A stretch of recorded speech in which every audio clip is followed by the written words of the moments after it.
Buenas tardes. Nosotros somos el equipo Laurita Garza y está conformado por Jaime Velasco Yamilet, Moraila Toledo Karina, Osuna Lizárraga Paola, Satarain Sánchez Alejandra y Cepeda González Alondra. El día de hoy nosotras hablaremos sobre cómo fue la evolución de la danza folclórica en México. Esta tradición del baile folclórico moderno en México más que nada fue una mezcla de elementos de su patrimonio indígena y también del europeo. Antes de la llegada de los españoles, la danza indígena se había desarrollado con lazos muy fuertes con las prácticas religiosas. Para los aztecas había dos niveles de danza. Una era más que nada para la gente que se le denominaba común, a menudo está relacionada con el ciclo agrícola, y la de las élites.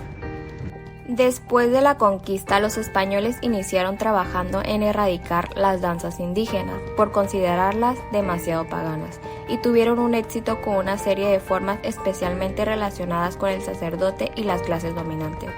Sin embargo, no fueron capaces de erradicar formas más populares, sobre todo en las regiones rurales y más inaccesibles de la Nueva España. En cambio, los evangelizadores trabajaron para adaptar la danza del cristianismo, dándoles nuevos significados. Por esta razón, la mayoría de las danzas han sufrido al menos alguna modificación desde la época prehispánica.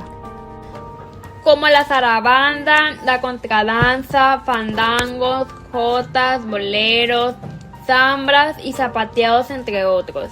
En algunos casos, estas danzas fueron modificadas o dadas enteramente nueva coreografía en México.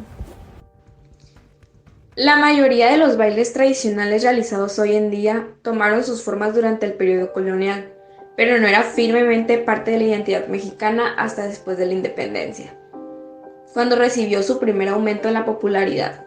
Por ejemplo, la danza del jarabe de Jalisco se convirtió en una herramienta política para evocar sentimientos de patriotismo y de libertad. De hecho, esta danza se convirtió íntimamente al movimiento de independencia, haciendo que se llamara el jarabe mexicano. Su popularidad llevó a participación en otros bailes tradicionales mexicanos, especialmente aquellos bailes al son. Esta danza es muy conocida a nivel mundial y es como la representación de México hacia el mundo. A pesar de las influencias modernas y extranjeras en las culturas mexicanas en el siglo XIX y en el XX, las olas del nacionalismo han mantenido una gran parte de la tradición del baile folclórico en el país. La próxima ola de la popularidad se produjo después de la Revolución Mexicana, que también creó nuevas canciones en estilos folclóricos que todavía conocemos muy popularmente y son las que se bailan.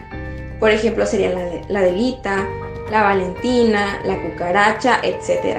Los años posteriores a la Revolución también despertaron el interés de la herencia indígena en México, alejándose del énfasis europeo de la época porfiriana.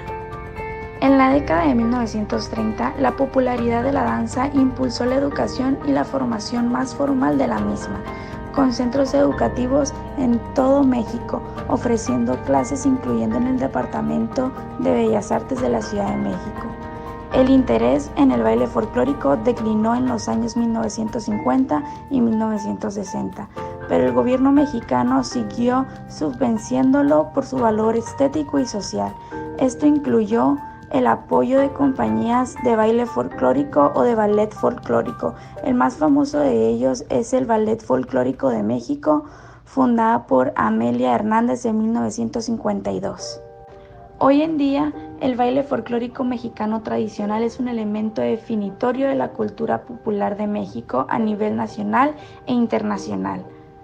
La prevención y promoción de los bailes a nivel nacional han dependido si son o no son vistos como parte de la identidad nacional de México. Por último, como conclusión diremos que la danza folclórica en México cubre una amplia gama de formas de danza que se fueron desarrollando a partir de la conquista española del Imperio Azteca. Estas formas de baile provienen de herencias, ya sea indígenas o europeas. Mientras que la danza ha sido una parte importante de la historia prehispánica del país, la mayoría de estas danzas fueron eliminadas, ya sea por la evangelización o modificadas, siendo solamente pocas las formas de baile que hoy en día sobreviven casi intactas. Otros bailes realizados en México incluyen aquellos que fueron traídos desde Europa por los españoles, aunque estos también han experimentado cambios. La danza folclórica, a pesar de la modernización y otros esfuerzos sociales, ha sobrevivido e incluso se podría decir que se ha fortalecido desde el periodo colonial. Una razón para esto es el deseo de México de tener una identidad nacional, por primera vez después de la Guerra de Independencia de México y de nuevo después de la Revolución Mexicana.